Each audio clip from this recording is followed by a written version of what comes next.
Bismillahirrahmanirrahim. Assalamu alaikum wa rahmatullahi wa barakatuhu. Welcome to the BA Light Saniyat YouTube channel pet. Yet zan now to Desi Zaika with Insha. Video start karne bront agar tu san channel pet nahi chu. San YouTube channel ke jo subscribe. Video ke jo like the share be diso panun feedback. Az banao is chicken malai kabab. Yemish recipe butai se share kar to karo is video start. Recipe बनाने खातिर छ अस यतन निमुत boneless chicken अद बनाओ अस यतन असल पे कीम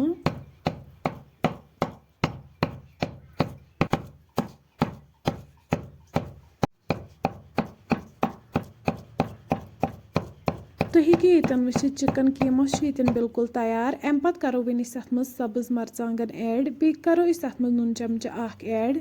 यम ते करो अत सत असल पे मिक्स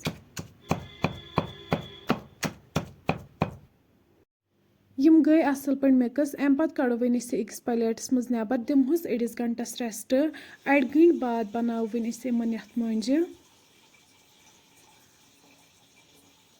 वन निमो यतन बान अख अत मज त्रो तेल तेल युथे गरम गि यम मंज करहोक अथ मज फ्राई असल पे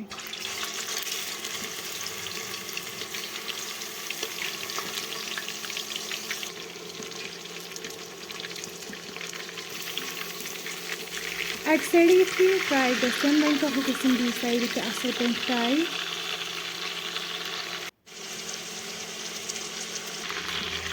वन कड़होक अम पत अक्स प्लेटस मज नबर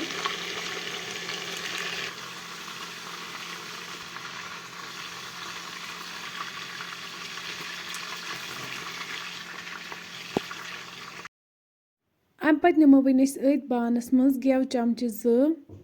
गेव युथे असल पे मेल्ट गि अम पत निमो सब्ज ٲl बड़ ٲl बे निमो मर्ज जीर चमच अख तेज पत्ता यम सारी मसाल करो वन अत मज ऐड यम करहोक यतन हल्क फ्राई युथ यम मसाल हल्क फ्राई गन अम पत त्रो वन अत मज सब्ज मरचांगन यम ते यतन हल्क फ्राई करें वन करो यतन गंडन हुंद पेस्ट ऐड अत मज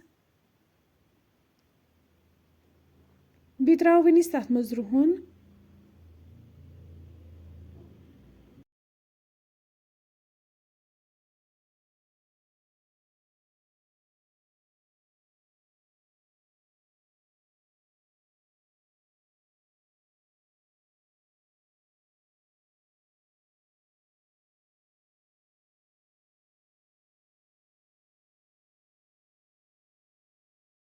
तुम हेकियो यतन वुचित गंड तो रुहन गो असल पे फ्राई अम पत करो वन अत मज मोंज ऐड यम फ्राई कर थमच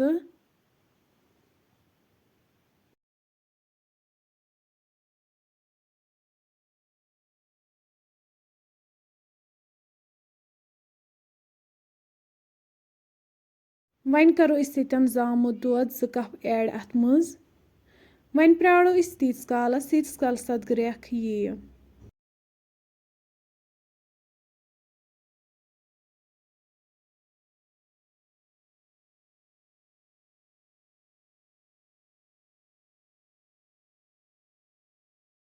तुम हेकियो वुचित अत आय ग्रेक अम पत करो वन अत मज नून 2 चमच ऐड बे करो वन अत मज दान वल तो बादान यह ज़ीटित थोमुत यह करो 1 चमच ऐड गरम मसाला चमच अख वन करो यम मसाल असल पे मिक्स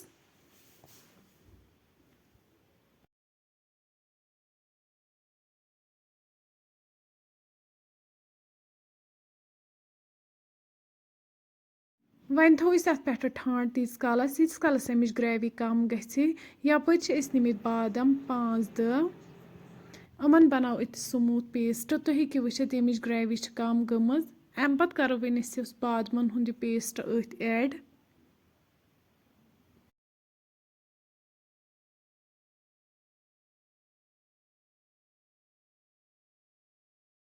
वन थो लगभग बी 5 मिनटन 5 मिनट बाद तुलो वन ठांड थोद तुम हेकियो यतन वुचित सन रेसिपी बिल्कुल तैयार लास्टस पे त्रो वन अत मज ताज़ा दान वल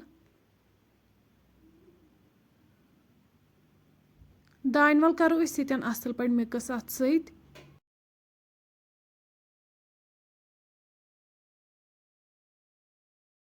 माशाल्लाह तुम हेकि यन वुचित सही रेसिपी बिल्कुल तैयार अम पत करो वन यह गर्मा गर्म सर्व बतस सत फ्रेंड्स अगर तुम सोन अजुक वीडियो पसंद आमुत सन यूट्यूब चैनल करो सब्सक्राइब वीडियो करो लाइक तो शेयर बे दीजो पन फीडबैक अल्लाह हाफिज़।